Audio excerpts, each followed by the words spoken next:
at our conference session 2 right now. So we are waiting for my dear co-host, Professor Lenova from Poltava State University. So, but meanwhile, we can start, and I would like to welcome you at the session that we are having. This is session number 2. And I would like to make you most welcome and thank our dear organizers once again for making me a co-host of this session. This is a big privilege to me, dear Simona. Thank you so much, dear Tatiana Yurina, dear Irina Stanislavovna. It's a great honor to be here with you today. And I would like to say that we are having ahead of us the whole lot of fantastic reports and fantastic research proposals. So if you permit, kindly, I would like to invite Gloria POLITI, PhD from Università del Salento from Italia, with her fantastic report. Please excuse me if I mispronounce something in Italian. I patrioti di Sana KRASIKOV. Would you please? Thank you so much. Have mercy on me. Thank you. Thank you, dear professor. The floor is yours. It's a great privilege to be having you. Thank you so much. Good afternoon, everybody. Can you hear me? Can you hear me? Yeah? Okay, okay. Absolutely. Thanks to the organizer, to the organizers of the invitation, for the invitation to this very interesting conference. And my speech is about the novel by Sana KRASIKOV, or KRASIKOV maybe, The Patriots, and I'm going to speak in Italian. Thank you so much. And I'm sharing my presentation. Okay.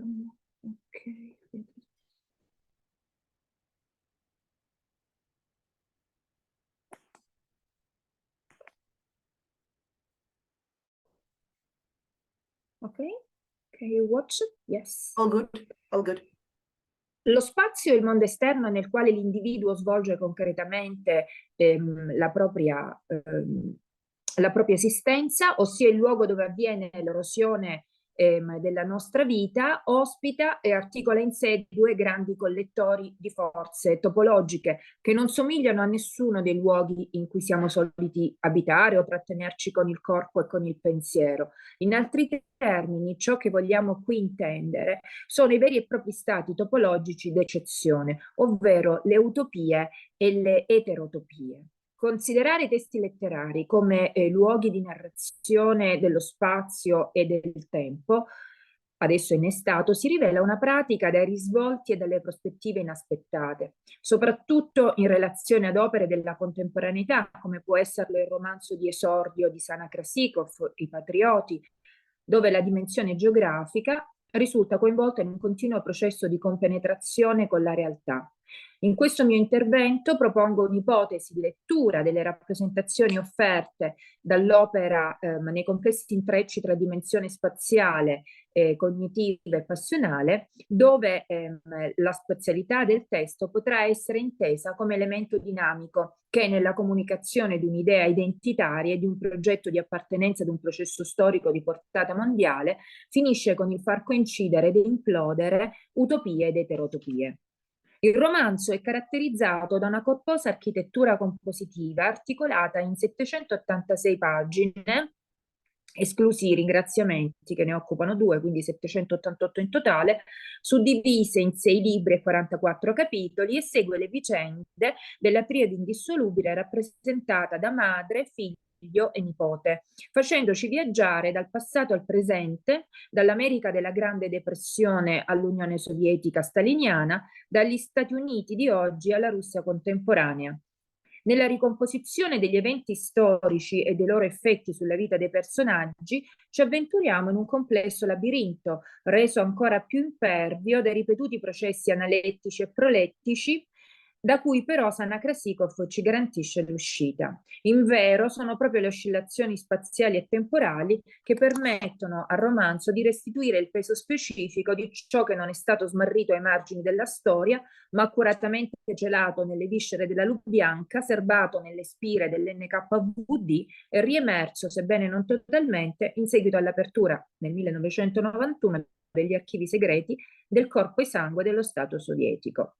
Cosiddetti nemici del popolo, i sabotatori tout court, le spie a vario titolo, i traditori della patria, i cospiratori eliminati o liquidati, con una condanna all'ergastolo dei lager e la sicura prospettiva di una fossa comune, sono evocati da un solo nome fra tutti, Memorial, la cui esistenza, materializzatasi di colpo nel romanzo sotto forma di una delle tante pagine del web, illumina la parabola temporale della narrazione, che va dal 1933 al 2008.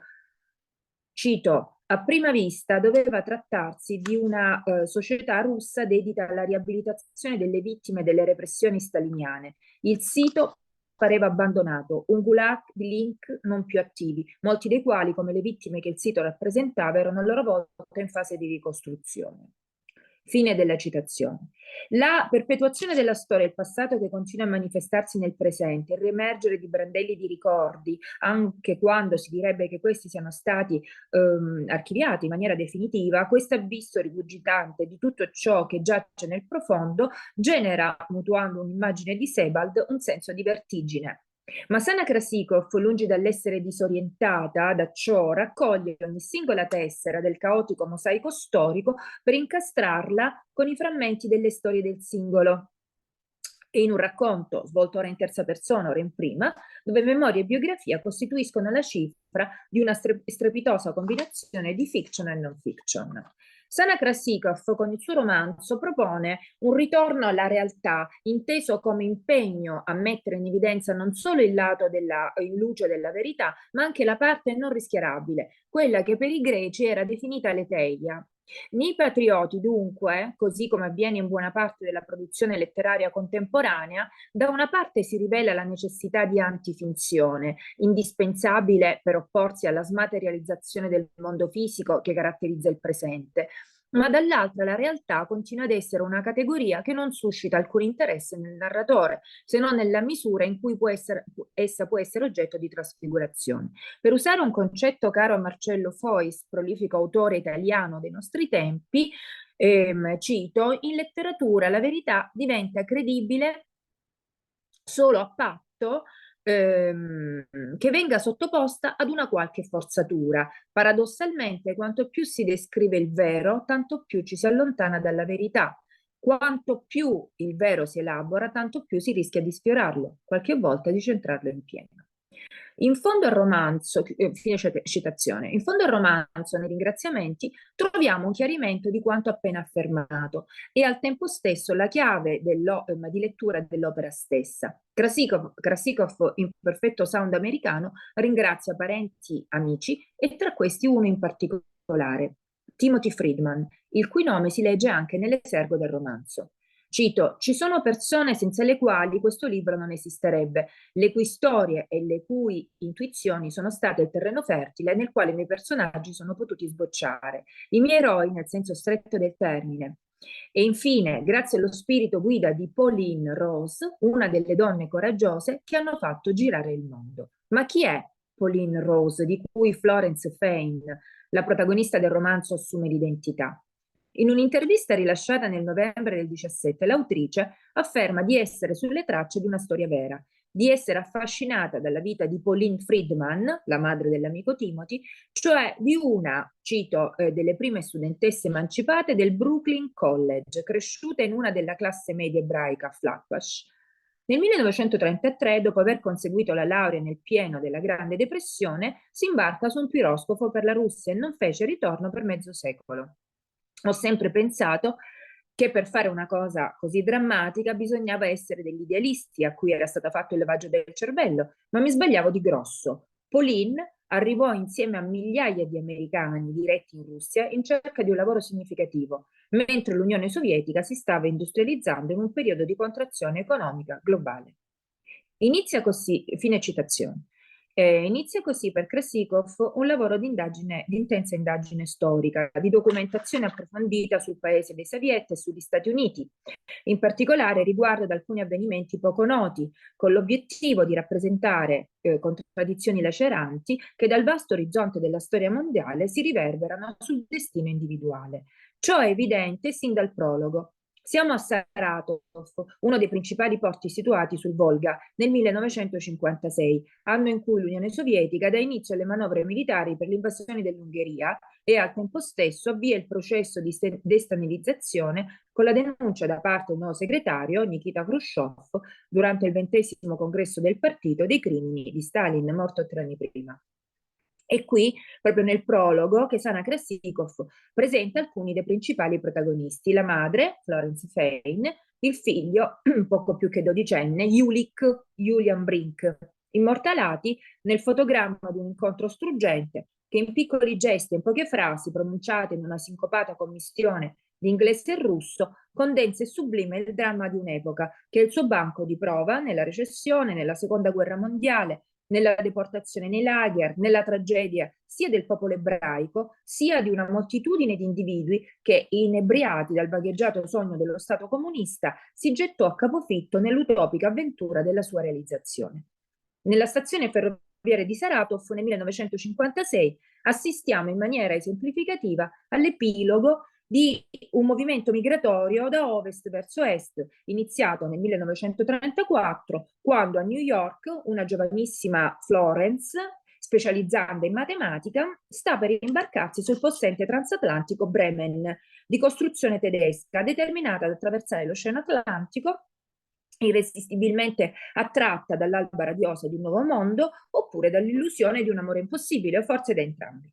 Florence già in quel momento sacrifica gli affetti sicuri della propria famiglia, le tranquille mura domestiche, in nome di un'idea il cui impercettibile indizio si trova nel primo libro del romanzo, quando la giovane donna richiama alla memoria la nonna lituana che viveva per i romanzi russi e che le leggeva Eugenio Onegin.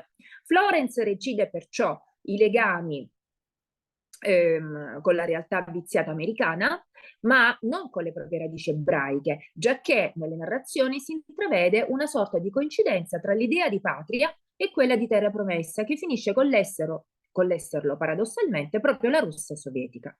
Florence compie il suo cammino nel realismo socialista di una Mosca dove fiorisce una scena di espatriati scintillante, decadente, quasi parigina. Si tratta dei colpi di coda di un periodo emblematico, una sorta di belle époque sperimentale che aveva indotto in tanti giovani stranieri scapigliati a credere che la Russia fosse un paese più libero di quello che si erano lasciati alle spalle. La nostra eroina, la sua amica Essie Frank, Leon Brink, un privilegiato nella sua condizione di giornalista per una stazione straniera della TASS, che si unirà poi a Florence in un matrimonio rivoluzionario coronato dalla nascita di un figlio, quello stesso Julian che si incontra nel prologo, sono personaggi esemplificativi di una vita illusoria, collocata sulla fragile soglia di 2 dimensioni spazio-temporali. Saranno risucchiati tutti dalla storia, dal grande terrore che pretestuosamente prenderà le mosse da un fatto eccezionale, l'assassinio di Sergei Kirov, segretario del partito a Leningrado. Una figura dall'aspetto, cito, e dal carisma kennediano, la cui popolarità politica stava per eclissare quella del grande leader. E KRASIKOV, fine citazione, KRASIKOV torna insistentemente sul parallelo per poter inquadrare la portata del fatto. Cito, fate questo paragone: da un lato uno slavo bello e aitante, dall'altro un caucasico butterato, da un lato l'uomo di Leningrado, un capo dinamico e socievole, dall'altro l'ossetico, il sociopatico solitario e paranoico che teneva i colleghi del Politburo in piedi per quasi tutta la notte a bere vodka mentre lui sorseggiava acqua. La colossale operazione di pulizia, fine citazione, la colossale operazione di pulizia messa in atto da Stalin travolge tutti, giacché l'omicidio di un solo uomo individua i colpevoli, incito, 104 rivoluzionari, controrivoluzionari di Leningrado, 78 cospiratori del centro moscovita, che degenererà nello scellerato centro terroristico trotskista zinovievista, 12 cechisti di Leningrado, e così via. Nel 1936, dinanzi alla sempre più feroce e stretta staliniana e al peggioramento generale delle condizioni di vita, molti degli espatriati ritornano nel proprio paese. Florence resta intrappolata nel processo di russificazione degli americani. Di tali eventi si fa narratore Julian, il figlio di Florence, che chiarisce cosa sia alla base dei fatti di cui la madre fu protagonista dal 1936 fino al 1975. Proprio questa data indica il periodo in cui gli ebrei russi ebbero il lasciapassare per un'altra terra promessa, permettendo se non altro a Julian di abbandonare il luogo che lo aveva visto rinchiuso in un orfanotrofio perché privato della madre, che aveva ucciso il padre alla Lubianca, condannata appunto la madre ai lavori forzati nel lager di Pierma, dopo averla trasformata in una complice del sistema, in una delatrice, in una collaborazionista dell'NKVD e infine in una complottista.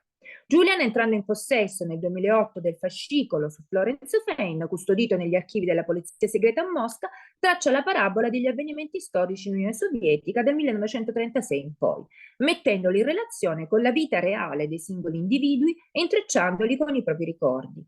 Nel complesso quadro geopoetico dove Eros, Logos e Cosmos sono uniti nella coerenza di un'entità che si chiama mondo, spicca il suo rovescio, ovvero l'eterotopia rappresentata dal lager del sistema concentrazionario sovietico, il campo di raccolta di legname ITK2 di Pierre, dove una delle condannate è appunto la madre. Mi avvio alle conclusioni. Se si considera il pensiero di Foucault, secondo il quale le eterotopie sono create all'interno di una cultura e ne sono parte inerente, i campi di rieducazione sovietici rappresentano dunque l'opponente differenziale della norma del sistema totalitario, che punisce Florence poiché incarna la devianza, ebrea, americana e spia. Gli Zec, che abitano simili non luoghi, trovandosi perennemente sulla soglia fra la vita e la morte, sono calati in una frattura assoluta rispetto al proprio tempo tradizionale. Julian ripercorre il passato, sgretola la fascinazione esercitata dalle due superpotenze che restano animate nel passato come nel presente da rapporti sociali alimentati solo dall'antagonismo, dalla violenza e dalla volontà di sopraffare l'altro. Fortunatamente a questa visione pessimistica, per di più rafforzata dal pensiero di Marx, secondo cui non siamo noi gli artefici del nostro destino, si oppone l'importanza del ruolo determinante svolto dai nessi familiari all'interno del processo di costruzione identitario e di riconciliazione storica fra andati e rimasti. Grazie per l'attenzione. Thank you very much. Thank you very much for this fantastic, thought-provoking report. I tried to understand as much as I could. It was immensely interesting. I think there will be much room for discussion. With your kind permission, dear colleagues, шановні колеги, будь ласка, your questions, ваші запитання до нашого шановного доповідача. Would you please?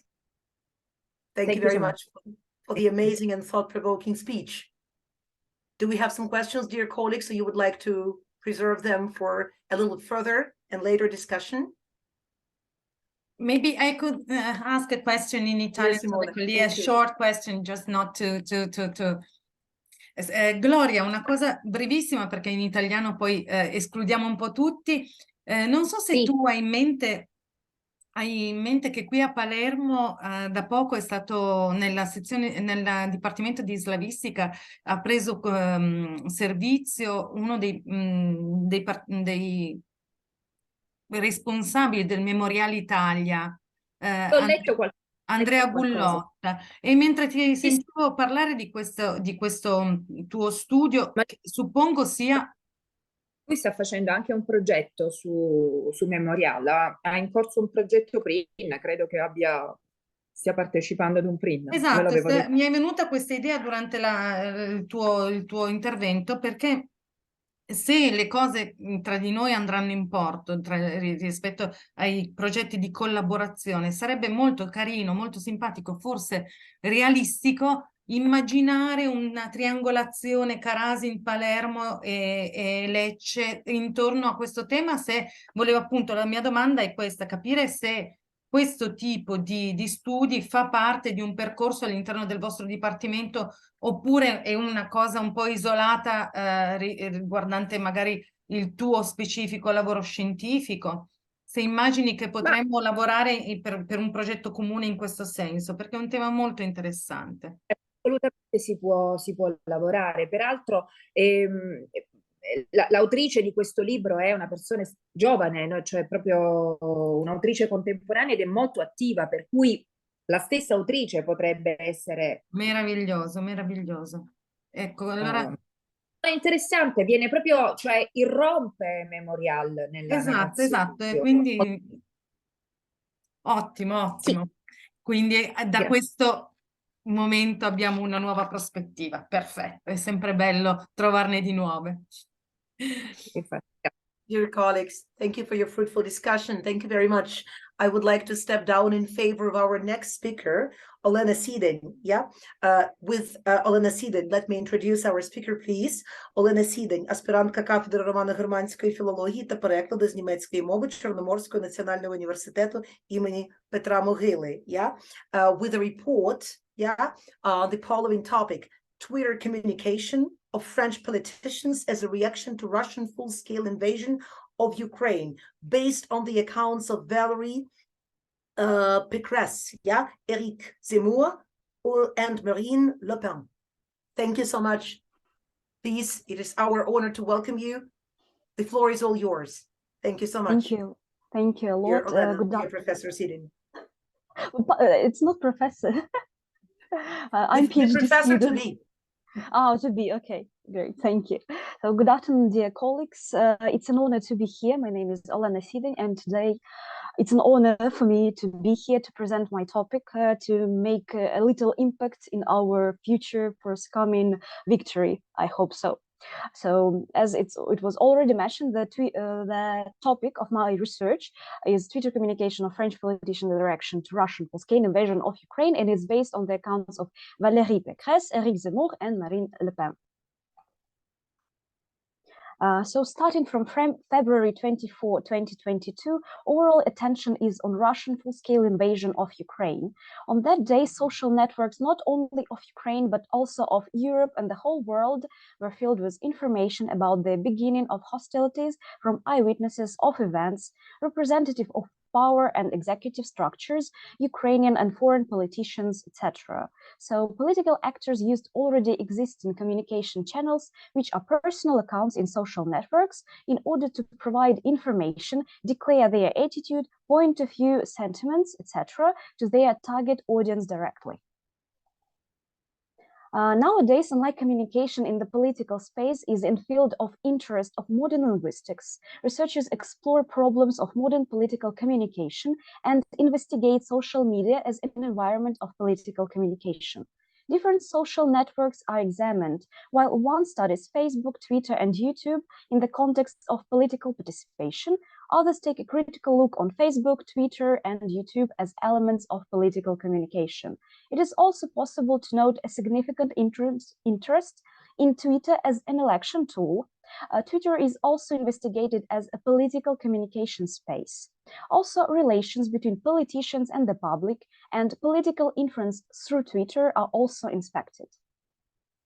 Recent empirical developments have also revealed that researchers are particularly interested in political Twitter communications in times of crisis. However, only a few studies have been showing the mechanisms of instrumentalization of Twitter communication during the Russian full-scale invasion of Ukraine. So the researchers are dedicated to the analysis of Twitter accounts, the difference between human and bot social media accounts, reveal of fake news. However, the issue of political Twitter communication in the French context has not been considered yet. Thus, the study will fill in the gap, providing insights on how French politicians react to the Russian full-scale invasion of Ukraine over the period January-April 2022 using their accounts in Twitter. So the aim of the present study is to investigate the reactions of French politicians in Twitter at potential then threats and then real Russian aggression over the period January-April 2022. As a material of the research, Twitter accounts of Valérie Pécresse, Éric Zemmour, and Marine Le Pen are selected. The data consisted of tweets that was extracted from Twitter accounts of politicians over the period January-April 2022, utilizing manual selection. The inclusion criteria for the politician were participation in French presidential race in 2022 and belonging to different political parties, since they express different points of views and opinions regarding the electorate. Initially, 4,647 tweets and retweets were extracted for all the three politicians' accounts utilizing manual selection. You can see it on the table on the screen. And only 219, all of these tweets and retweets were related to Russian full-scale invasion of Ukraine. So the politicians are characterized as following. Valérie Pécresse is a center-right politician. She's considered to be a Europhile who concerns social policy, homeland security, and economic policy. Regarding Russian full-scale invasion of Ukraine, Pécresse supports Ukrainian resistance, insists on French diplomatic and humanitarian support, calls for help and decisive actions from the European Union and NATO. Center-right Valérie Pécresse started speaking about then hypothetical war in early February. Her Twitter communication is characterized by support for Ukraine. Most often Pécresse referred to war as war, although sometimes she used words as conflict and situation. She also supported sanctions and provision of aid to Ukraine, condemning Russian invasion. She also used Ukrainian national symbols as a sign of support. Éric Zemmour is a far-right politician who is known for his controversial views regarding immigration, racial and religious discrimination, feminism, homosexuality, favoritism of Vladimir Putin, and his politics. Though Éric Zemmour, at the same time, he condemns Russian invasion of Ukraine. Zemmour also argues for a withdrawal of France from NATO. Right-wing radical Éric Zemmour also spoke about Ukraine in early February, emphasizing the country's freedom and sovereignty. His Twitter communication is characterized by an indirect, descriptive, and metaphorical naming of the war in Ukraine. For example, situation, conflict, catastrophe, escalation, use of force by Russia, and many others. Zemmour condemned the use of sanctions. He also criticized the expansion of NATO and saw the USA, NATO, and Russia as parties of the conflict. Not Ukraine was ever mentioned. He also used Russian translation of Ukrainian cities, for example, Kiev, not Kyiv, and Kharkov, not Kharkiv. Marine Le Pen is a far-right politician. She's opposed to immigration, globalization, and multiculturalism. Le Pen supported Putin, but after February 24, 2022, she condemned military actions. However, she still supports France-Russia relations. Far-right Marine Le Pen started speaking about Ukraine in January in the context of maintaining relations with Russia in connection with the conflict. She used words as conflict and crisis when talking about the war in Ukraine. Le Pen also descriptively called it a situation and military operation, as they in Russia use this special term, special military operation. Also, Le Pen did not want France to enter the war with Russia. She also condemned sanctions and used Russian transliteration of Ukrainian cities and areas. Once again, like Zemmour did. Kiev, not Kiev, and also she used to write word area, yes, Ukrainian. Donbass with 2 S, not with 1 as it is in Ukrainian translation. Thus, using Twitter, French politicians expressed their opinions about the war in Ukraine. Pécresse demonstrated support for Ukraine, Zemmour avoided talking about it directly, and Le Pen promoted relations with Russia. So the conclusion can be made that Twitter communication of French politicians over the period January-April 2022 was quite different and possibly showed international political party preferences they belong to. Thank you for your attention. That is the end. If you have any questions or comments, I would like to hear them. Thank you a lot. Thank you so much for such amazing reports, so informative and so thought-provoking, and based on such a crucial subject, yeah, and also related largely to the media coverage of the war and Russian aggression, yeah, in Ukraine. So, dear colleagues, who would like to start with the questions? With your kind permission, I have a question of mine. So I was immensely interested in what you've said and how you shaped your presentation, how you tried to show all the angles of introduced into the analysis. So probably the question I would like to start with, if you have seen the dynamics in tweets over this period of time, probably in their chronological evolution, if they have changed since the time the war began up to the period when the year was about to expire, well, within each line of these politicians, of the 3 politicians you've mentioned, And amazingly enough would be also to see whether there was a dynamics in the tweet reaction, in the reaction to the tweets, whether each of them have their own audience, public, and how the answers went, yeah? How the retweets went. Thank you so much. Thank you Whether for there was a question. trend, maybe. Okay, thank you a lot for your comments and your thoughts, and also for your questions. So I think I couldn't say about retweets because I didn't really take a look on retweets, but take a crucial look on what particularly politicians they say and what they use, what pictures, what videos, what thoughts they provide. If we are talking about the dynamics, so I can show you this slide. This one, I guess. Yeah, here it is. So the percent of interest. So over the period, it changed a lot, but as I said previously, the election, the principle of my election was also the participation of in presidential race in 2022. So when this presidential race was in the not very beginning, but in this hot phase, I would say. So they could tweet, I don't know, I counted, it was like 2,000 tweets over months. And over this time, so during this also presidential race, it shifted a bit. The percent of interest, we can say this, interest in the war in Ukraine.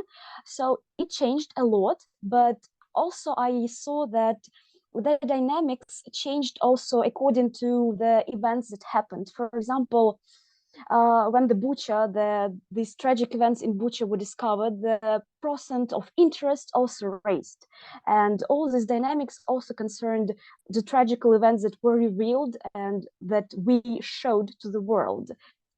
Dynamics over the year, so I would like in my future research to continue investigation, not only, so here I used the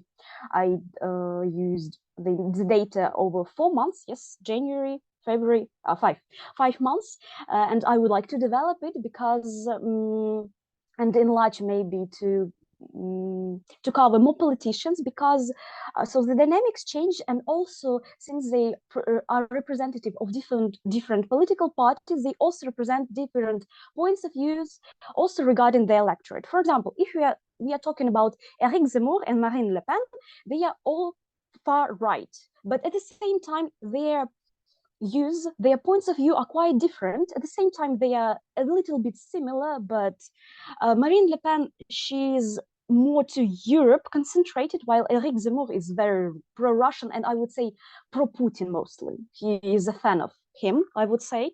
And also, so dynamics change a lot.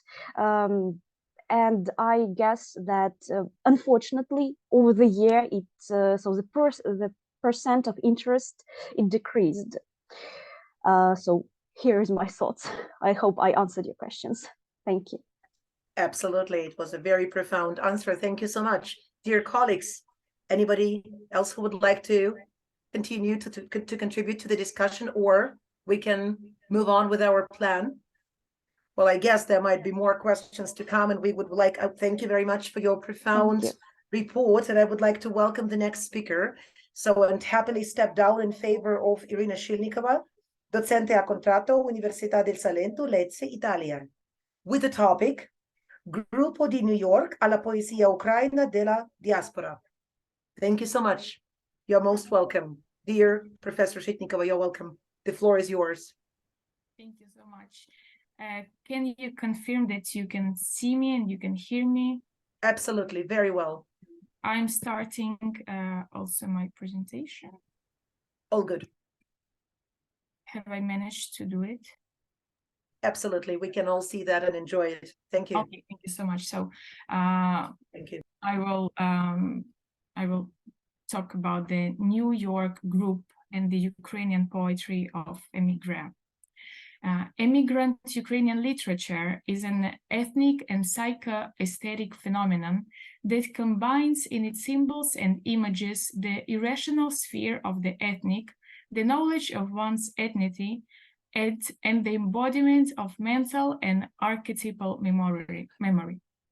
The opinion exists that the literature of the Ukrainian diaspora should be referred to as emigrant literature, since most of its authors were displaced persons who found themselves outside their homeland against their will. The ground under their feet became a void, a kind of empty space, and their experience turned into a center of differentness, of otherness, out of which a dialogue with Ukraine and its culture was conducted. The first 2 points in the development curve of the centers of Ukrainian immigrant literature of the 20th century are Prague and Warsaw in the interwar period, and New York after the Second World War. The first two are perfectly represented by the activity of the Prague School, and the last one is embodied in the poetic phenomenon of the New York group. Founded in 1958, it comprises 2 generations of Ukrainian emigre poets, residing, despite the group's name, on 3 continents, North and South America and Europe.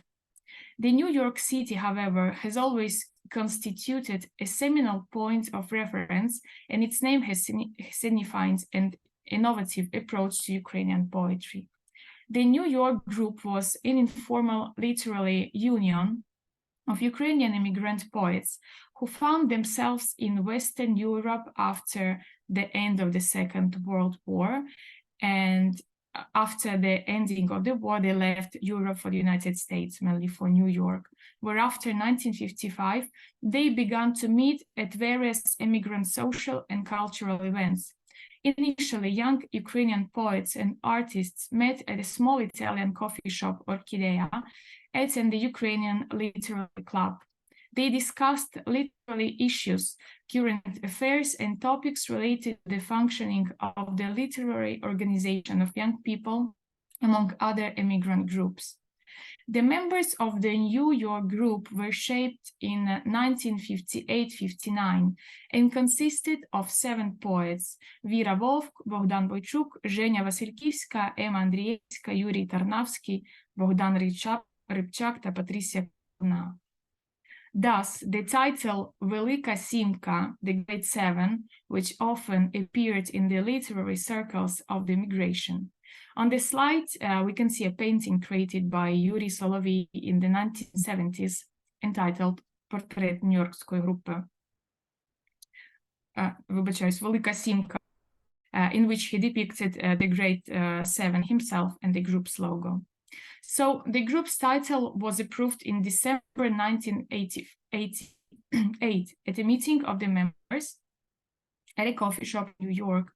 Here, along with the name, it was stated that the New York group would establish a publishing house and literary annual journal, Нові Поезії, the first issue of which was published in 1959 with the cover of Юрій Соловій and the logo by Богдан Певний. An essential motivation for the launch of the Journal of Young Poets was the Congress of Exile Writers in January 1957, attended by Бойчук, Tarnavsky, Rybchak. During the Congress, the Association of Ukrainian Writers in Exile, Slovo, was founded, but the meeting revealed that the Ukrainian classic writers were far from the world's artistic trends of the time, and in their ideological approach were not so far from the hostile socialist realism, with which they had in common the need for a positive hero. Bogdan Бойчук will write the following about his impressions. I quote, I put the quotes in Ukrainian, but I will read in English. Our disappointment knew no bounds. Bagriani spoke for a long time about the need for a positive hero in contemporary prose, similar to socialist realism. Samchuk did speak gracefully, but there was no depth beneath his beautiful words. At the Congress, there was no new and fresh breath that we were looking for, no echo of the ideas that were circulating in the world at that time. Therefore, this Congress was a turning point in our relationship with Slovo. We suddenly and categorically decided to take our own path. So the idea of publishing a journal consisting among exclusively of works of members of the New York group came as a result of realization that without a common platform, young poets were committed to the modernization of Ukrainian poetry, were destined to be completely marginalized. This idea was circulating in the letters between the members of the future group already in the mid-50s. In particular, 20-year-old Bogdan Rybczak wrote to Yuri Tarnavsky in a letter dated 25 November 1955. We, young Ukrainian writers, must stand together. We must be united by an unbreakable cord of friendship, because we will disappear without a trace if we are alone. I hope that you have realized the hopelessness of our situation. In another 10 or 15 years of our living in exile, no one will be writing in Ukrainian. Ukrainian culture is now going through a terrible crisis, and it's really facing, if you'll pardon the cliché, the last to be or not to be.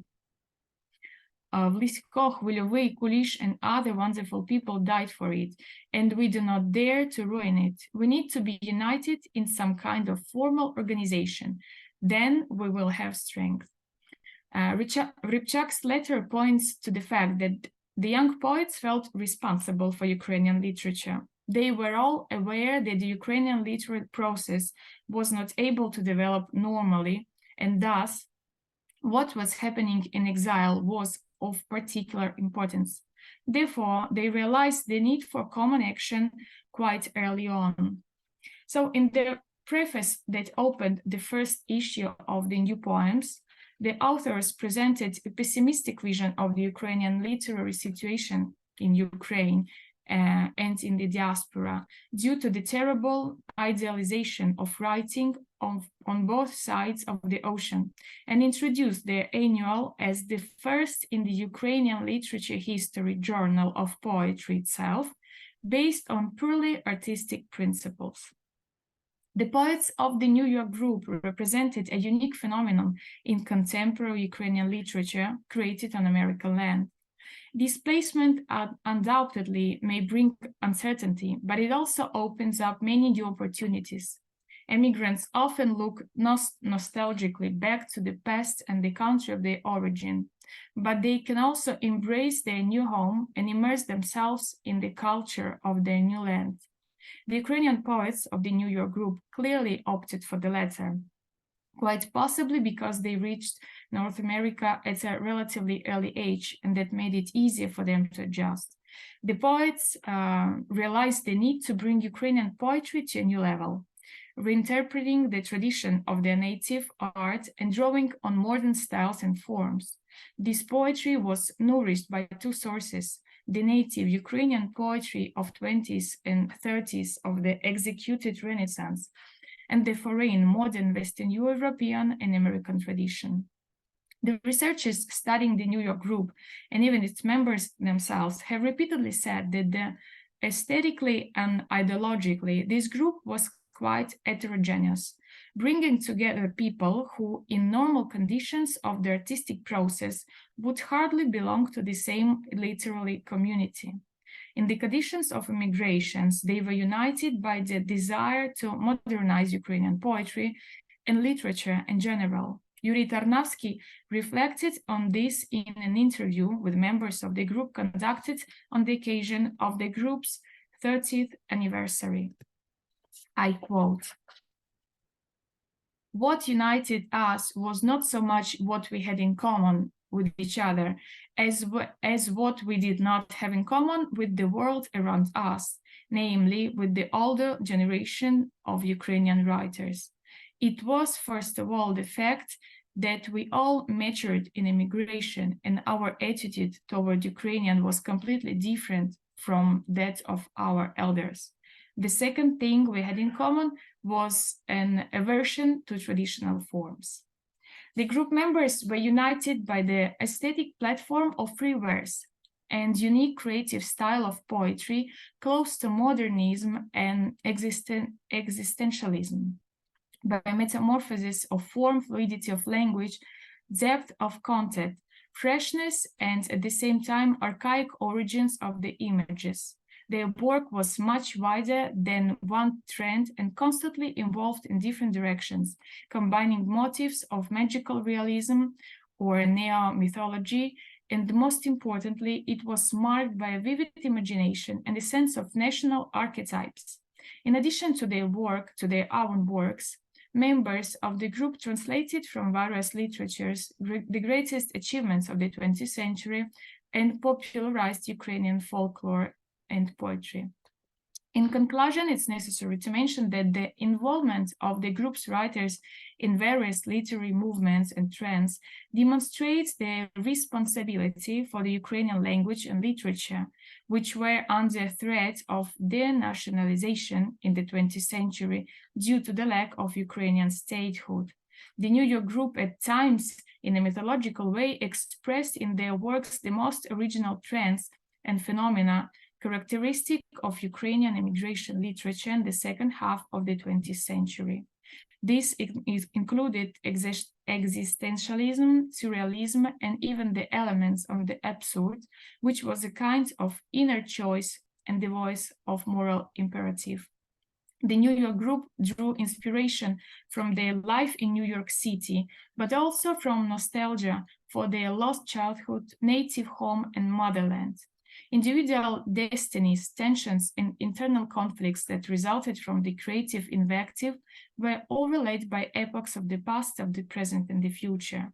This explains the group's active participation in the literary life of Ukraine after it regained its independence in 1991.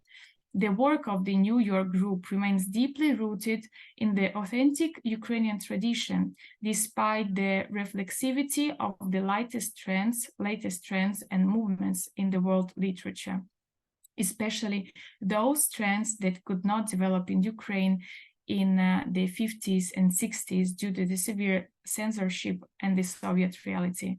These include existentialism and surrealism, but also the reflection of elements of the national tragedy and historical cataclysms of Ukraine as Holodomor, the Second World War, and the Holocaust. And the adopted achievement of the New York group was its appeal to Ukrainian romanticism and modernism, which is why the spirit of symmetry with the works of Taras Shevchenko, Lisa Ukrainka, or Ivan Franko's Prometheanism can be perceived in their literary works, as well the aesthetic values of the exiled Yevhen Malyanuk, the art of Yuri Solovey, or the mythical vision of Dmitro Donsov's national idea. In literary discourse of the group can be perceived the fascination by the heritage of Christian national culture and the synthesis of the great literary trends that developed in the literatures of countries where the poets lived and worked also sounded strong. Thank you for your attention. Finished.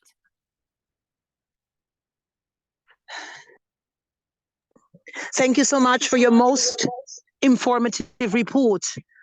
Would you say, do you think there exists some active mechanisms, actual and functional mechanisms of spreading word about modern Ukrainian poetry in the world nowadays? Do we happen to have some literary societies that are responsible for that in Europe, in the United States, for example?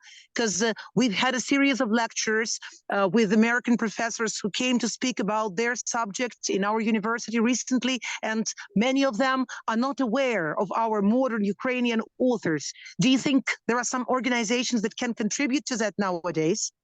Thank you. I'm afraid I'm not able to answer this question because I really don't know, but I think in some case your question has also an answer, since the community, the scientific and academical community in the world is not aware about Ukrainian poets. I think even if it exists, the activity is lacking. So I think it must be covered in some point, but unfortunately I'm not able to answer the question if it exists and which one it is. Hopefully it will happen and they will become absolutely well known in the future. Dear audience, do you have some questions to our speaker? If you would, I just would like to contribute to this question, to this discussion. You see, Thank you. thank you very much. Just very briefly, I think that since the outbreak of this active phase of the war, there have been a lot of contributions of Ukrainian writers who had to go abroad. For example, in Lithuania, there is a Ukrainian writer, Olesya Mudrak, and she organizes quite a lot of activities. She's very, very active. And there are also a lot of other names. Yeah. So some of them are connected with each other, some of them act separately. Yeah, but just a few names. Yeah, and just one another great example, Oksana Zabushko. She has been, traveling Europe since the outbreak of war, making these presentations in different countries, very, very actively, and advancing the position of Ukraine. So I would say that without, obviously, a sort of centralized coordination on this ground level, we can see a lot of efforts and a lot of things that Ukrainian writers do.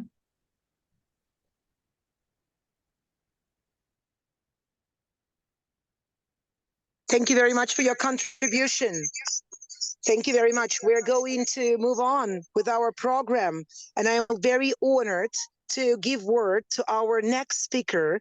We have some fantastic variety of reports in our session today. So please, it is with great honor that I introduce Professor Victoria Albert, PhD Linguistics from the Department of English Language and Literature, Kodály János University from Budapest, Hungary, our dear guest, and Professor Judith Tito, a professor of the Department of English Language and Literature, Kodály János University, Budapest, Hungary, with the report on the topic, the evolution of the recipe and its socio-cultural implications. We're very honored, dear guests, to have you with us today. Please, the floor is all yours. Thank you. Доброго дня, шановні колеги. Доброго дня. Hello, everyone. This is the first time I'm joining a conference via my phone, so I'm not sure whether you can see anything. I have just shared my screen. Can you see it? Absolutely. So it's okay, right? I may begin then. Absolutely. It's all well seen. Thank you so much. Thank you. Thank you very much.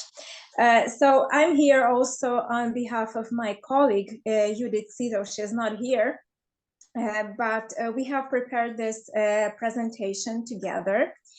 And apart from loving linguistics and teaching linguistics, we also like cooking and baking. So we decided to combine our passions and to team up.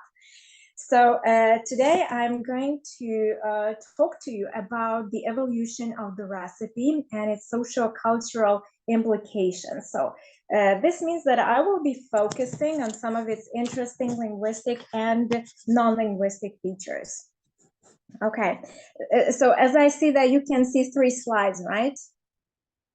Not 1 slide, but 3. Yes. Okay, so I will be scrolling like this. Okay, thank you. So as once Carl Sagan, an American astronomer and author, put it, you have to know the past to understand the present. So indeed, when we wish to investigate the history of the written word and the development of literate mentalities, we have to deal simultaneously with the ideas that have their origin in antiquity, the Middle Ages, and more recent times. So we have studied a couple of recipes, and to analyze them, we refer to Gorlick's textual characteristics, and he defines 4 linguistic features that relates to text type. The first one is well-definedness on macro and micro level, that is where the recipe is found, its book structure, the order of the entries, social, that is the language used, the addressee, that is who is addressed, linguistic, 8 main features have been singled out, and technical, that is the specification of time or measurements, instruments used, and so on and so forth. So we have actually analyzed 4 recipes, right?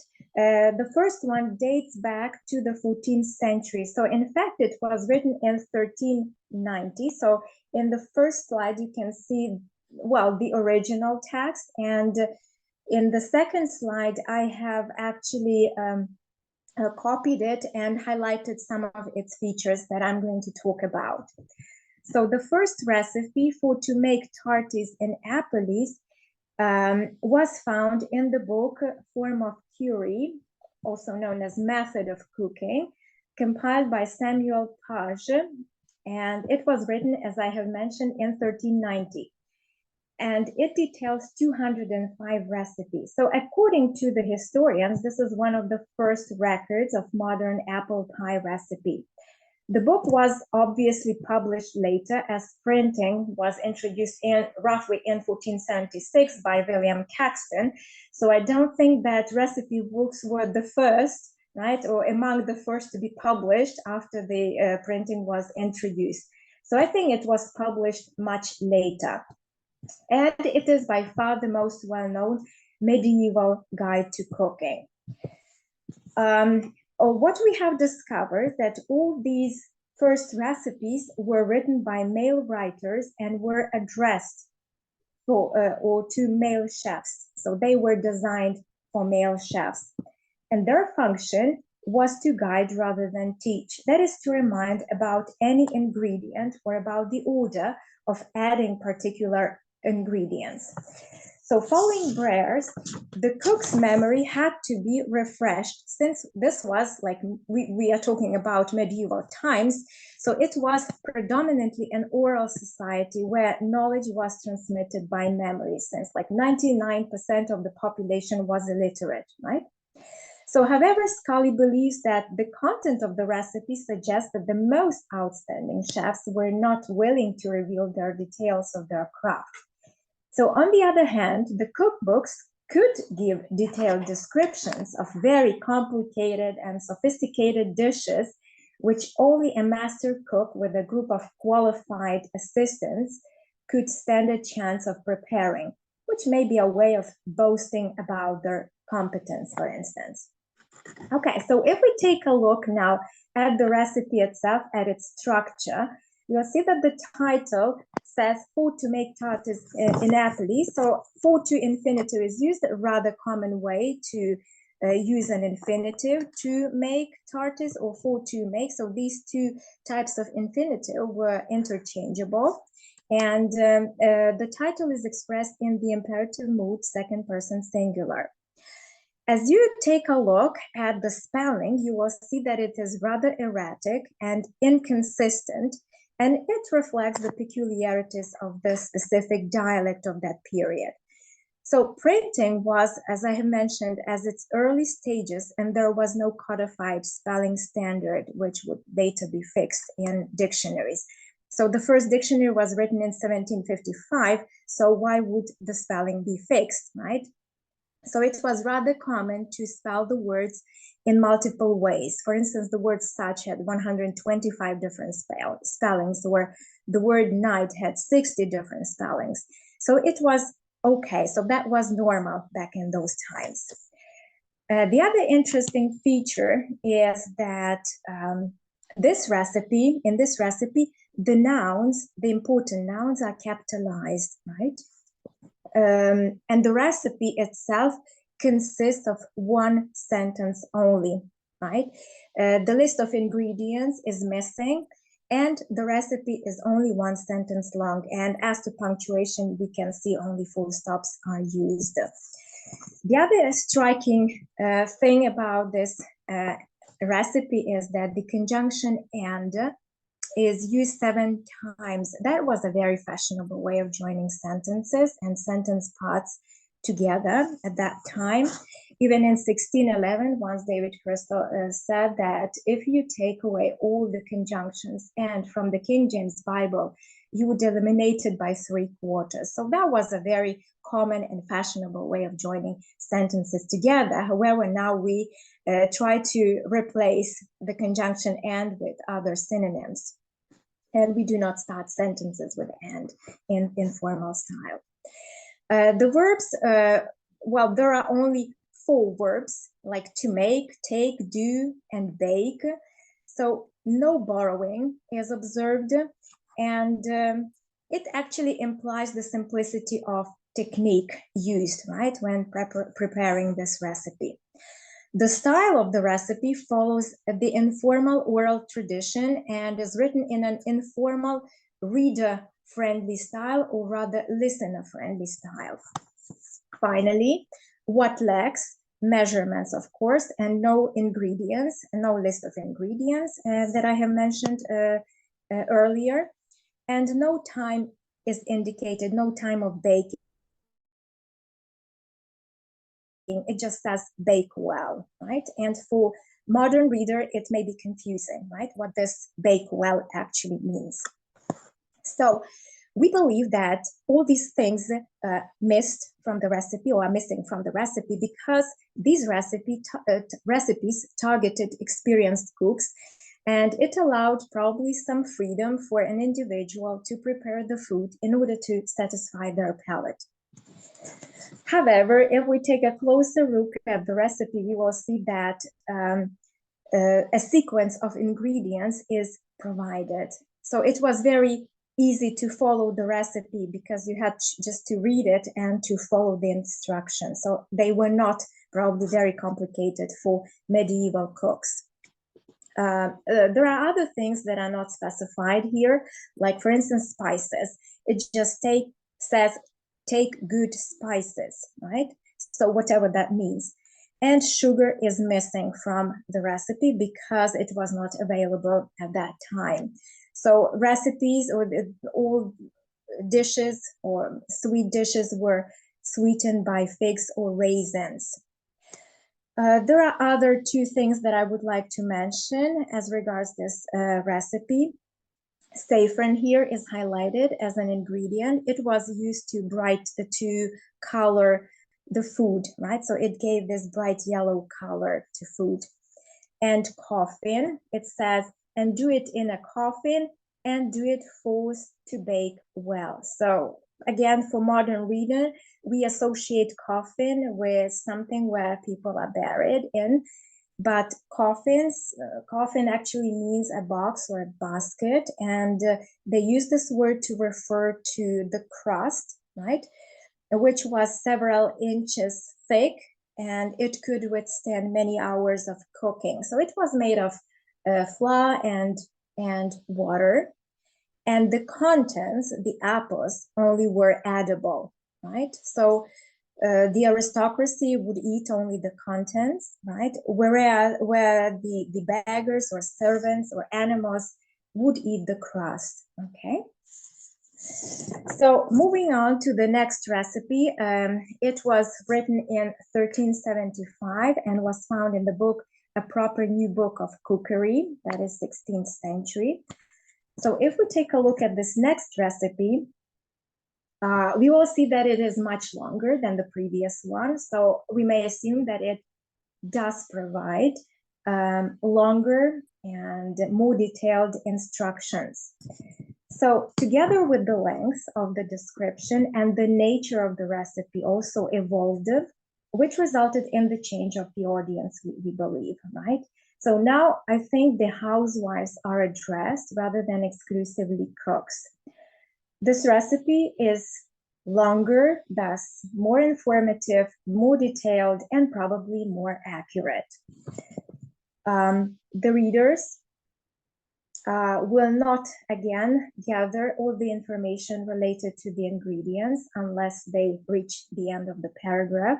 So it means that, again, we do not have this list of ingredients at the top immediately after the title, as modern recipes have.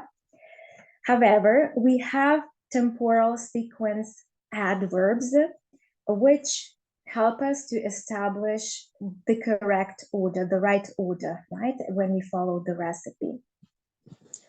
Now, if we take a look at the title of the recipe, we'll see that tarts, now we have pies. It means that our tarts receive the upper crust. So now we talk about pies in 1575. The title again indicates purpose, capitalization of important nouns still remains, and Latin or French lexis appears, like liquor, quince, and such verbs like season and par So they probably refer here also to foreign cooking techniques. So not only the words were borrowed, but also the techniques and some ingredients as well. Sequential adverbs I have mentioned. We have after and then, that was missing from the previous recipe. Again, we have this excessive use of the conjunction and I've counted 12 instances. And apart from using full stops, commas also appeared. So punctuation is still very erratic, as well as the spelling, because punctuation marks and their usage hasn't been established yet at that period of time. What else is used? What is interesting here is the pronoun ye is used, a very old-fashioned poetic word, right? When you're talking to more than one person, but here one person is addressed, but in a very formal way. And the preparation stage is characterized by verbs in the imperative mood and the second person present. Spices are specified now here. In the previous one, we had just take good spices. Here we have cinnamon, ginger, and sugar, which is new and was missing from the earlier recipe. The other striking feature here is the presence of measurements, right? And if we take a look at them, we can actually categorize them into three groups. So there can be specific, there are specific, non-specific, and container-related measurements. Specific, like pound or pennyweight, and in this case, we have 2 eggs, so it's rather specific. Then we have non-specific, like sugar enough, a little fair water, or saffron, a little saffron. And the last one is container-related, like handful or something like that. And in this recipe, we have a half a dish of butter. So presumably people had a certain dish which was meant for keeping butter. And this is quite an exact measurement, I'd say, and it is a container-related one. And also a tool is mentioned, which is a chafing dish. So as you can see, an earlier one, and it was meant for gentle cooking or for keeping food warm. And as we can see, if we take a look at this next slide, here I have a copy of 1 page, right? So recipes were very difficult to distinguish from other entries or from other household pieces of advice, for instance, and because they were all found in the same book, in the same manual. So as we can see at this stage, recipes cannot be singled out or differentiated from other entries in a book on household. So it is, I guess, only in the 19th century that recipe writers struggled to express the ingredient quantity, and were using the so-called common approximation, right? Like the weight of 6 eggs in sugar. And they also struggled to give instructions on the temperature, advising readers to gauge an oven's heat by putting a hand inside and counting the seconds they could stand to hold it there. So, it was only in the 20th century that American recipes began with the list of ingredients, as you can see here, right? It was actually in the 19th century, like the first one. I will talk about this one later. And they also came up with very, very precise numerical quantities, like teaspoons, cups, and so on and so forth. And it was Fanny Farmer's Boston Cooking School cookbook.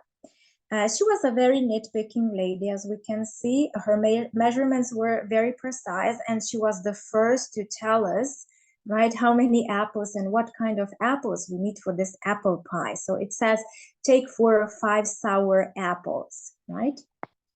And measurements are really, really precise, like, I can't really see it, but 3/4 teaspoon or 1/8 cup of sugar and something like that. So in addition, what I wanted to mention that by the late 16th century, British cookbook publishing enters a new phase, which is predominated by a change of addressee aiming at women. So the intended reader is referred to directly in numerous titles and introductions, prefaces, and dedications.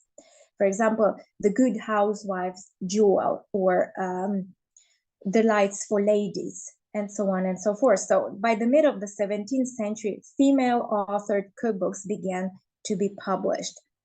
And why women? Because middle-class women were responsible for feeding their family and servants and cooking, and they were also responsible for food preservation. Therefore, the nature of the recipes has also shifted. Now it really helps and not just reminds. So overall, cookbook writing has advanced to a new level. It has become an entire industry if we think of modern times. In addition to printed books, ebooks, and magazines, recipes circulate on various online platforms such as Instagram, Facebook, YouTube channel, TikTok, personal blogs, and blogs. The recipe structure has undergone a complete overhaul, and the list of ingredients accompanied by detailed information about measurements, tools, nutritional and calorie details, as well as visuals, pictures, videos. Also, writers are able to stay now in closer touch with their readers via the comments section, which besides its feedback function, further contributes to the sense of closeness between them. And that was it. Thank you very much for your attention. Thank you.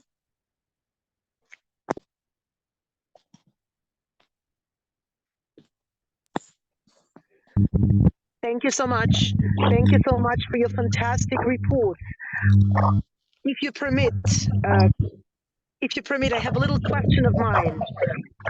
You've shown such fantastic algorithms of organizing information using the examples of recipes evolution, right? Do you think that the trends and the patterns that you have established, algorithmic patterns largely, I would say, could be applied to the analysis of other types of information, to the organization of other types of information? Do you think?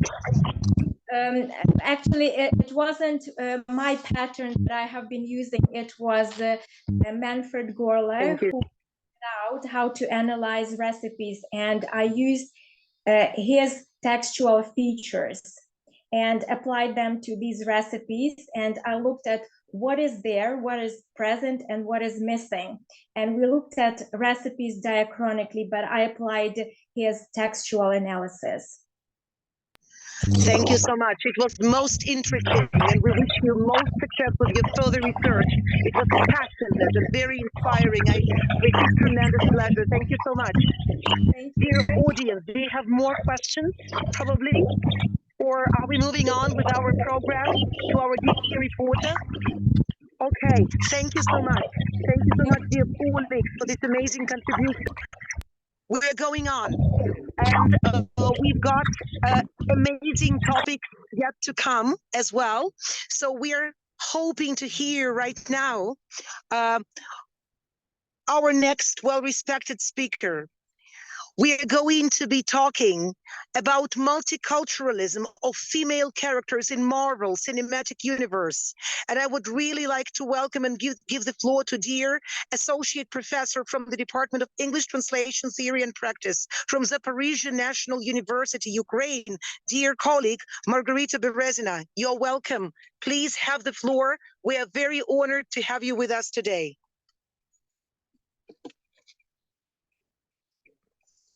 Dear Professor Berezina, are you with us today?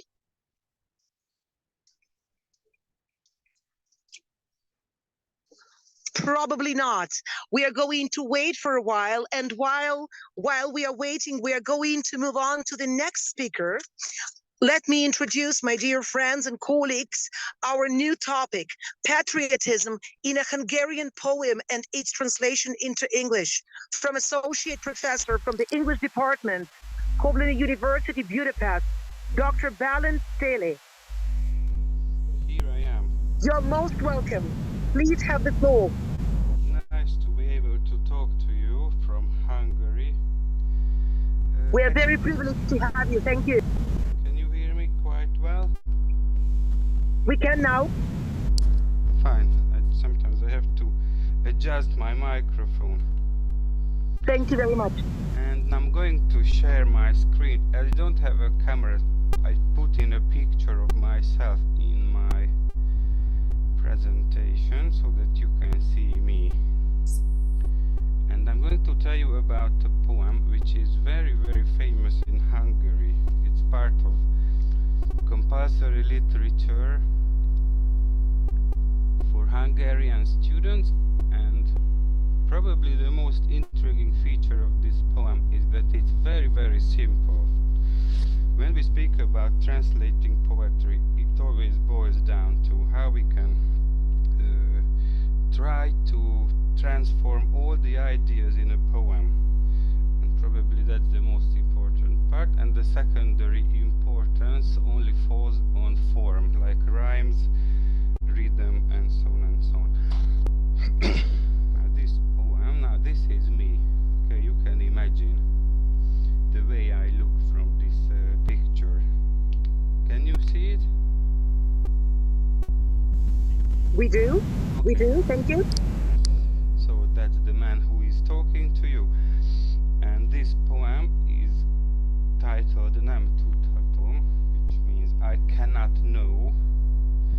And the poet who wrote it was Miklós Radnóti, so that the name would translate into Nicholas Radnóti.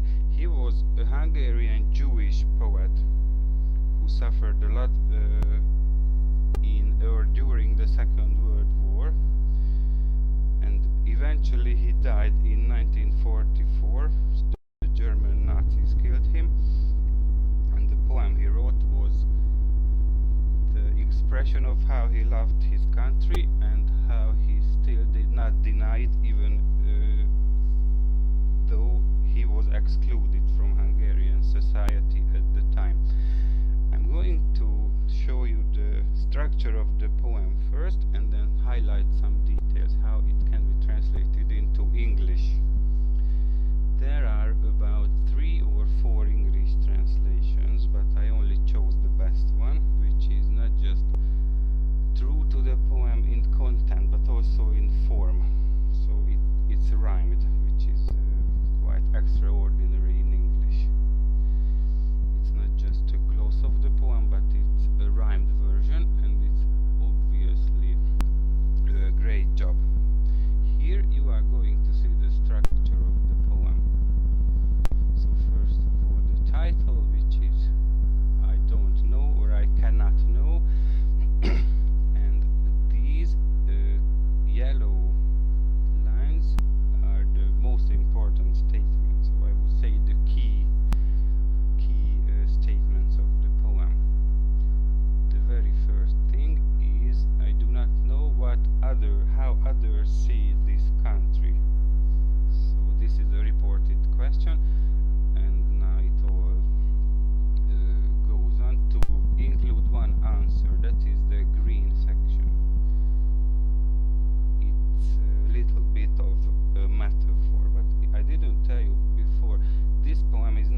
there are no instruments which can show these to others. So that's kind of mixing the viewpoint of the poet and the viewpoint of the airplane pilot. And the rest of the poem is a confession where the poet confesses that the Hungarian nation is not innocent, as you know, none of the nations ever. So there have been sins, but there are innocent people who never committed anything, like workers, poets, or babies who are now hiding in dark cellars. And the end of the poem is another metaphor. It says the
that I can express my sympathy towards Ukraine and the patriotism which is obviously there. So thank you very much, and if you have any questions now, you can ask me. Thank you very much for your presentation. Thank you very much for opening your heart to Ukraine and for your taking us into and disclosing this amazing world of Hungarian poetry and the capacities, the enigmas that we encounter on the way while getting to know the translations of Hungarian poetry to English. Dear audience, you're welcome with your questions to our presenter, to our dear guest from Budapest. Would you please? Yeah, if you let me, just a question. Yeah, so first of all, thank you very much for this marvelous presentation and really making the poetic and patriotic world of Hungary accessible to us. I have a question. If I'm not mistaken, the first line in the translation has been altered, but I mean that it seems to me that I don't know in Hungarian comes the last in the sentence, yeah, how it's in English, sorry, yeah, but in Hungarian it actually begins with I don't know, yeah, so the English translation says how others see this region I cannot understand, yeah, so I wonder what stylistic effect, so I wonder whether this is the structure of the Hungarian language which makes you build the sentence in this way. And the related question is what rhetorical effects it possibly might have on the readers. Thank you. Well, it's very hard to say. It's usually I think it's the rhyme. So it's a change done because the rhyme scheme would be more close to the original. Understand rhymes with motherland, and probably that's why the change was done, and that's why it has an extra effect. If you just say I cannot understand how others see this region, that's rather prosaic, so there's nothing poetical in it. That would rather be a simple grammatical reported question. And with this change, I think the translator either voluntarily or accidentally, but he made a very good decision. I don't know if it has any special effect on the reader, because if you don't know the original, and unfortunately not many people read Hungarian, you have no option to compare. And if we just see the translation in itself, it's almost the same. I was a young boy when I learned it by heart, and I recited it in English, and I just thought it was 90% the same, which is extraordinary if we speak about literary translation. So I cannot give you a very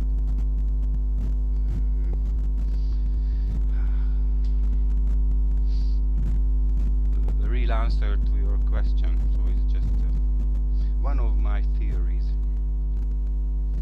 Yes, thank you very much. It does answer a lot. Thank you very, very, very much. We see the poetic effect of the poem and the whole, the equivalence of the whole. It's much better this way. If it's not we don't usually just have a look at lines or words, but the whole text. And it's actually a very good translation. Okay, I'm finished. Yeah, thank you so much. Thank you so much. Thank you so much for your fantastic topics and for such a fruitful discussion afterwards.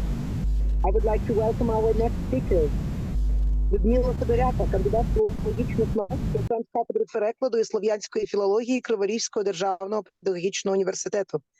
The topic goes Thomas Nash's patriotism, specificity and fictional representation. Dear Professor Fedorяka, you're most welcome. Please, the floor is yours. We are very happy to have you. Thank you very much. Дякую велике. Шановні колеги, доброго вечора. Напевно, вже потрібно так вітатися. Передусім хотіла би передати теплі і найщиріші вітання з Криворізького державного педагогічного університету колегам за організацію. Організація такого наукового дійства завжди це виклик, завжди це складна процедура, а особливо в такий час взагалі вище всяких похвал. Дуже вам велике спасибі і окреме спасибі за запрошення до виступу. І ще користуючись нагодою, хотіла би тією нагодою, що в нас співмодератором є пані Тетяна, у нього передати привіт Полтавському державному педагогічному університету, моїй альма-матер. Да, пані Тетяно, такі бувають прекрасні співпадіння. І ви знаєте, от скільки я вже з 11-ї години, коли побачила, який вуз ви представляєте, я і сижу і чекаю, коли я матиму нагоду передати вам вітання. Таке, знаєте, ностальгійне вітання колегам, які зараз там викладачами працюють. Багатьох з них я знаю і підтримую з ними зв'язок. Викладачам, яких також дуже часто згадую, взагалі всьому корпусу, всій академічній спільноті, дякуючи яким взагалі ми пішли у світ і почали займатися науковою діяльністю. Дякую всім. Але я би хотіла сьогодні, колеги, поділитися з вами однією цікавою доповіддю на актуальну тему. На жаль, на актуальну тему, тому що всі ми знаємо, в який складний час ми зараз живемо, але, можливо, тут є єдине, як я його знайшла, єдине на щастя, або, ну, просто така, знаєте, щаслива нагода, я скажу, в чому вона. Вона в тому, що, дякуючи колегам із Харкова, якраз ось така наша складна суспільна ситуація, співзвучна з моєю літературознавчою темою. Тобто я би хотіла представити вашій увазі тему Томаш Нес «Патріот», специфіка і художня репрезентація. Тому що от якраз дякуючи цій конференції я перечитала всю творчу спадщину відомого, популярного єлизаветинського письменника, сатирика Томаса Неша і зрозуміла, що сучасний суспільний вимір і літературознавчий формат дещо перетинаються, дещо співзвучні. Хотілося б поділитися з вами своїми спостереженнями. Не претендую на високі висновки. Я думаю, висновкам час буде якраз після нашої перемоги, коли ця актуальна тематика осяде, осмислиться, переосмислиться, і тоді ми якраз сформулюємо ці висновки. А зараз, як говорила пані Олена Бондарєва, користуючись текстовим хабом, хотіла би поділитися з вами своїми міркуваннями з цього приводу. Трішки про нього. Томас Неш прожив коротке життя, всього лише 33 роки. Плідний період його діяльності припадає на Єлизаветинську добу, Elizabeth Age, це якраз остання декада 16 століття. Він є автором роману, який є його візитівкою і про який я ще буду трішки пізніше говорити. Домінуючим жанром є різножанрові памфлети. Також він писав поезію, про які я також ще згадаю, і п'єси. Тобто, як ми бачимо, він тренував своє перо у всій жанровій парадигмі, в якій тільки можна було це зробити за часів англійського Ренесансу. Але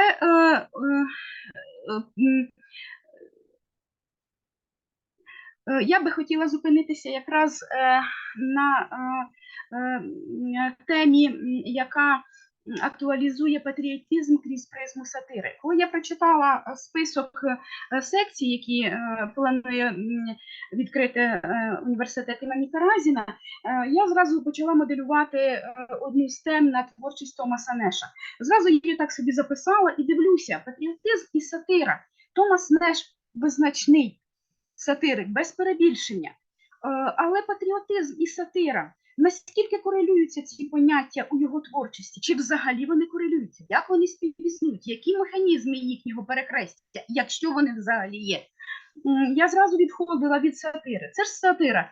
Так, це спротив всьому аномальному, всьому недосконалому суспільному житті, ословлення критичне, художнє, наповнене і потужне. А тут патріотизм, да? Любов до батьківщини, любов і шана до історії, таке від душі, від сім'ї, від освіти. Чи у творчості Томаса Деша можна знайти якісь перегуки? Чи між ними дійсно якийсь великий геп? Ось так мені захотілося проаналізувати, і весь цей творчий доробок, який я презентувала на першому слайді, довелося перечитати принагідно крізь цю призму. От хотіла би з вами поділитися своїми, скоріше, рефлексіями, ніж висновками, про те, що сатирик Томас Неш також був патріотом. Я виокремила із усього текстового хабу, який мені вдалося актуалізувати при підготовці до цього виступу, декілька головних, це два механізми, якими Томаш Нес вербалізує свої патріотичні імперативи. Знову ж таки, не претендую на абсолют, це робочий варіант, але я би його назвала персональні або громадянські, impersonal symbol, які реалізуються через посередництво певних індивідуальних факторів. І другий вектор – це професійні або текстові, professional textual, або через горнило сатиричного креду, його основного креду. Відразу скажу, це не стосовно висновку вже у такому дослідницькому характері, а це, скоріше за все, з точки зору мого ставлення до цього, на мій погляд, ці механізми дуже тісно взаємодіють, навіть в незалежності від того, в якому жанровому вимірі працює Неш. А цих жанрових вимірів, як ми вже бачили, у нього достатньо. Ось хотіла би в першу чергу говорити про так званий громадський вимір, про громадський патріотизм. Беру його дійсно в лапки, тому що, ну, можливо, робоча назва, а можливо, тому що далі буде якийсь професійний текстовий, хай це буде текстуальний антонім у сьогоднішньому слайдовій презентації.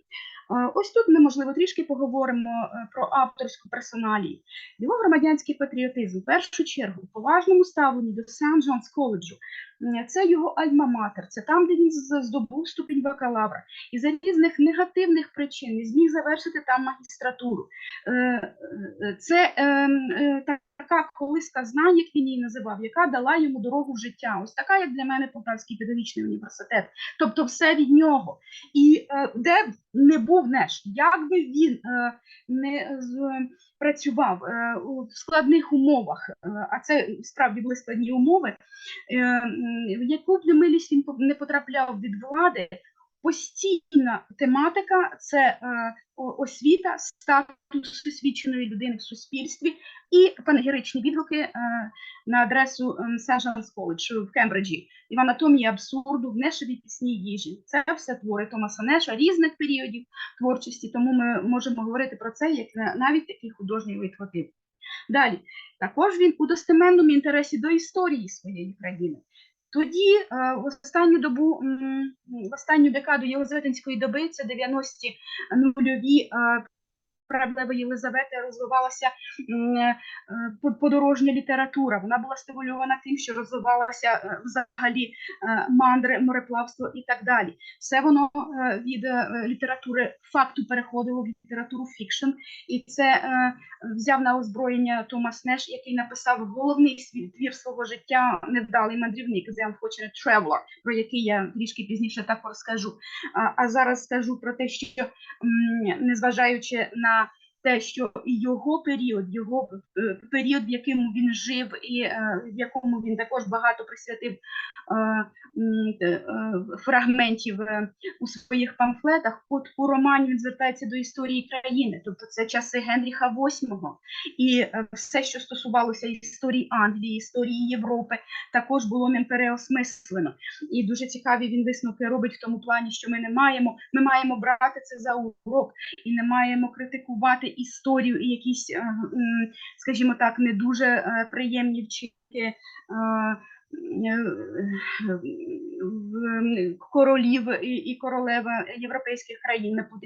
Нам потрібно це все екстраполювати на Англію і сприяти тому, щоб у нас була така влада, яку постійно шукав Вільям Шекспір, тобто справедлива королівська влада. Тобто також у історичних хроніках, які використав Неш для написання цього роману, також його беззаперечний інтерес до історії своєї країни. Мені здається, тут навіть не потрібно доводити, чи це патріотизм, чи ні, на мій погляд, так. Твори Томаса Неша припадають основною своєю масою на останню декаду цього століття.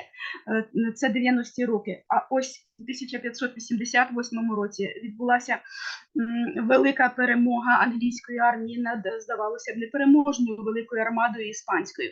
І ось Томас Неш в одному з своїх памфлетів якраз підтримав і щиро привітав англійську армію з цією перемогою, визначальною перемогою для Англії, для європейського ареалу в тому числі. І більше того, тут уже є і перегуки з якимось таким і критичним, так би мовити, патріотизмом, тому що він просто висміює загарбницькі наміри іспанського короля Філіпа за те, що він хотів посягнути на англійську територію, а ось і погода, і англійська армія, англійські солдати дали йому бій і відігнали їх від своїх берегів. Тобто, як бачимо, ось тут є такий перетин, і дуже актуально у сучасному світі, я вважаю, звучить цей памфлет, зокрема ці фрагменти цього памфлету.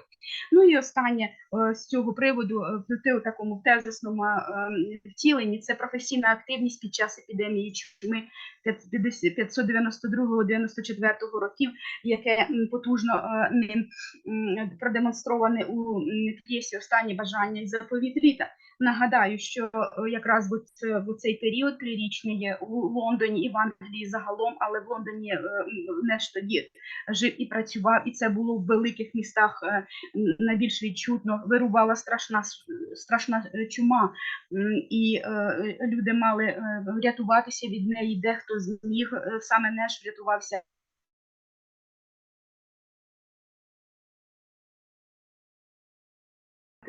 П'єсу «Останнє бажання і заповідь літа», в яке він помістив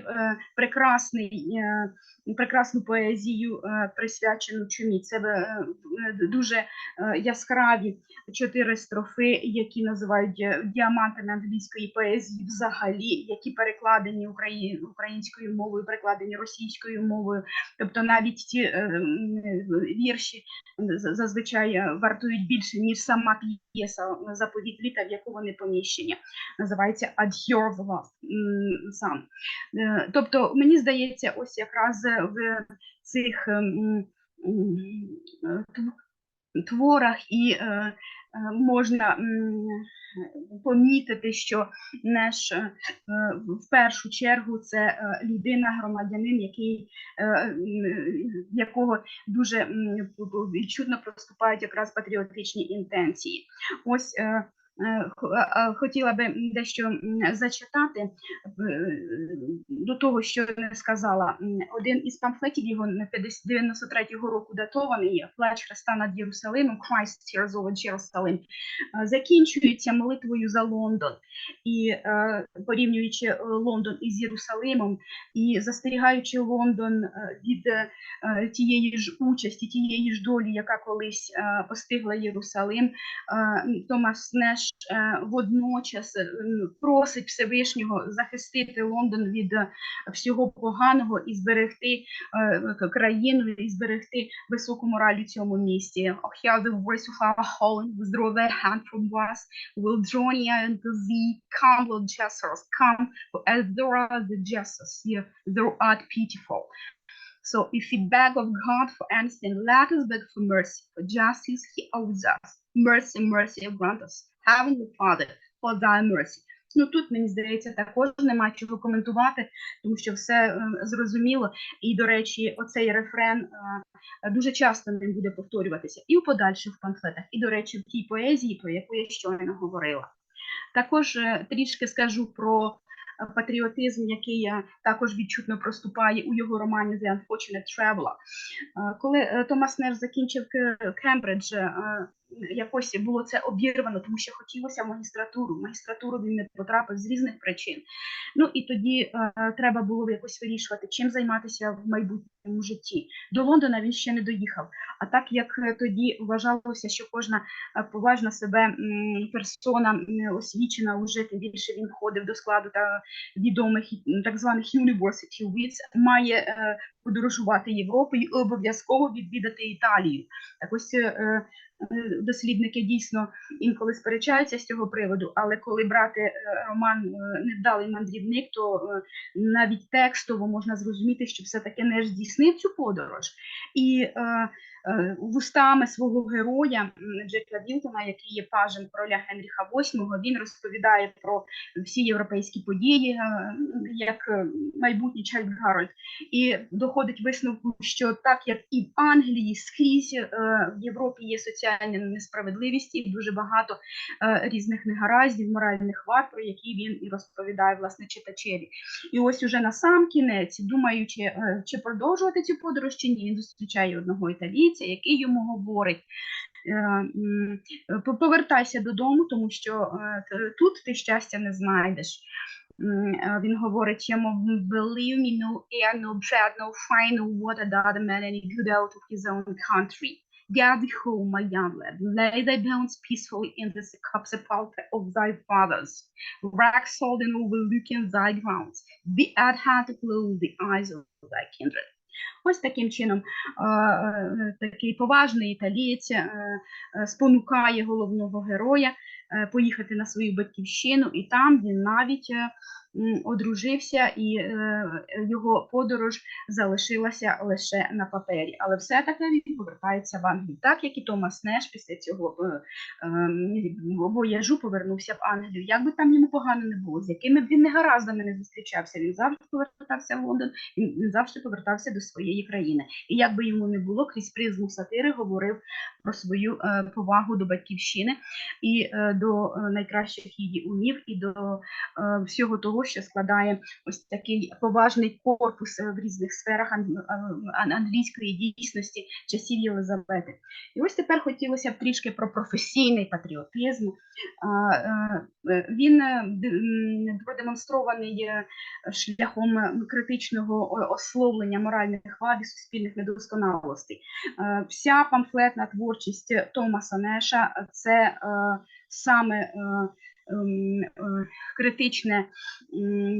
критична візія тогочасної дійсності. Ну, зокрема, у памфлеті «Мигдаль для папуги», про який я ще сьогодні не згадувала, він говорить про релігійний розбрат, про боротьбу типову для пізньоренесансного суспільства не лише в Англії, між різними конфесіями, і критикує всіх тих, хто не може визначитися, хто змінює свої розповідання, хто вагається під впливом певних таких факторів, які не можуть впливати на це, бо це свідомо особистий вибір. Він говорить дуже свідомо, тому що сам від народження, від своєї сім'ї сповідував протестантські погляди. І як би йому не було складно в житті, він завжди залишався таким конвінс-протестантом. Також він говорить достатньо такі неприємні речі про тих людей, які спонукають до цієї боротьби, які розсіють релігійний розбрат, і через яких, власне, скажімо так, лється кров, і країн роздирають різні протиріччя, які навіть не стосуються релігійної сфери.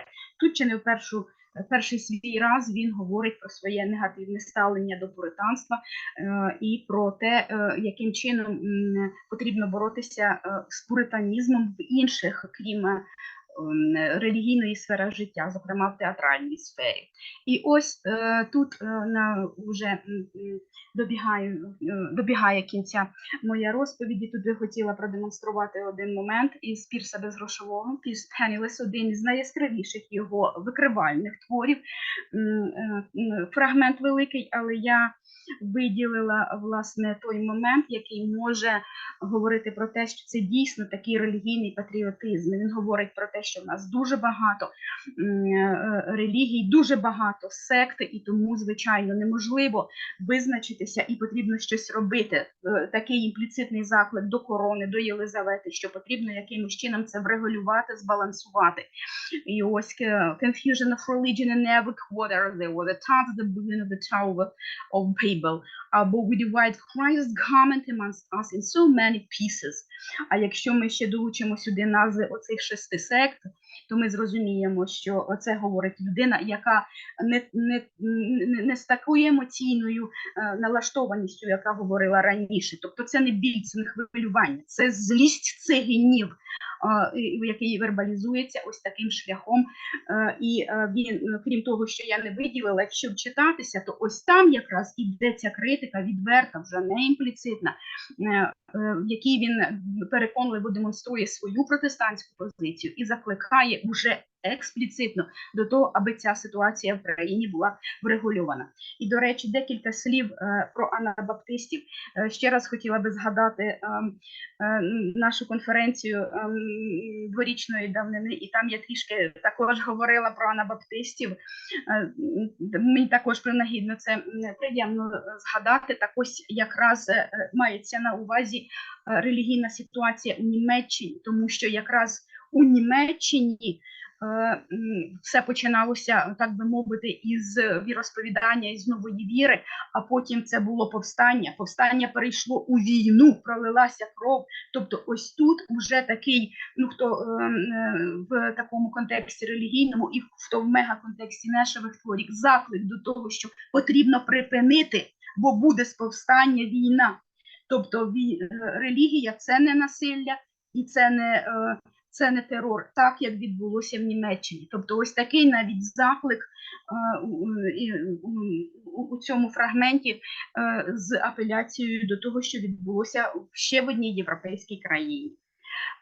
І я маю сказати, що беручи до уваги всю памфлетну творчість, от таких епізодів у нього дуже багато, і тому я можу навіть припустити, що ми можемо говорити про те, що це справді був сатирик, який був великим патріотом своєї країни.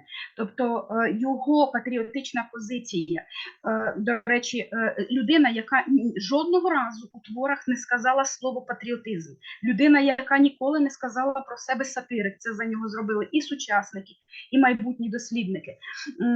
Але мені здається, ось тут якраз все співпадає і дуже чітко взаємодіє. Через горнило зацікавленості історії, співчуття, турботу, тривогу, хвилювання за сучасні майбутні країни – це з точки зору тематичного вектора. А крізь сатиричну візію соціальної дійсності і моральних якостей вітчизників і взагалі європейців тодішніх – це крізь горнило сатири, і це вже його велика мета. Але як би там не було, я розмірковую зараз також і виходжу на те, що це поетикальна структура. Тобто можемо ще прослідкувати це в інших творах і зрозуміти, які ж саме механізми на підтвердження ось цієї гіпотези, що сатирик також може бути патріотом своєї країни. Тобто мені здається, що ось така рефлексія дуже важлива, враження від текстового матеріалу спроможні в майбутньому, коли вже в нас буде перемога, коли вся ця інформація осяде, коли ми її осмислимо і переосмислимо, вона, я думаю, буде сформульована шляхом якихось більш продуктивних літературознавчих висновків. А поки що я дуже вдячна колегам із Харкова за можливість перечитати творчість, таку, яку ти мало вже знав би вздовж і впоперек, але також відкрив для себе людину зовсім з іншого боку. Я думаю, ми продовжимо працювати у цьому векторі. Дякую всім за увагу і слава Україні!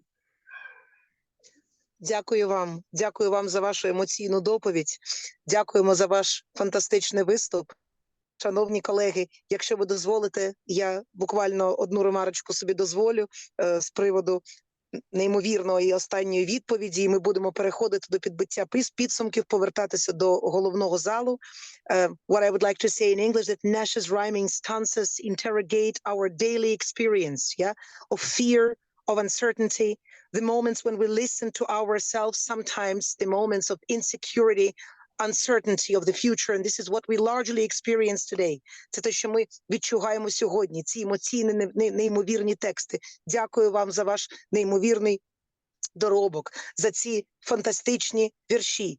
Litany in times of plague, a brilliancy, of English poetry. Дякую вам дуже за це. Дякую вам. It is with great sadness that I have to admit that we have almost exhausted our agenda for today, but we do hope for our future scientific encounters, for our victory, for our offline meetings within this fantastic framework pioneered by the Department of Foreign Languages and Romano-Germanic Philology. Dear colleagues, our section was so diverse. Our session was so harmonious at the same time. It consisted of participants from different countries, of different angles of the world, with different reports, but it all combined into this enigmatic puzzle or kaleidoscope, if I may. I thank you for your courage. I thank you for your faith, for your support of Ukraine. Literature is the key to higher morality. And high morality is the key to our beautiful Ukrainian future and the future of the whole world. Themes of patriotism, difficulties in poetic translation, evolution of formulaic recipe texts, perspective of Ukrainian diaspora in spreading poetry and media coverage of political reaction to the war. We discussed everything today. With great respect and gratitude to you, I welcome you to return to our main room and to discuss the results of our conference today. Thank you so much. Шановні колеги, дякую вам за все, за різноманітність наших тем, калейдоскопічну, але таку гармонійну секцію. Стільки неймовірних тем. Будь ласка, прошу вас, запрошую до повернення до головного руму для підбиття підсумків нашої конференції, де нас вже очікує шановна Тетяна Юріївна.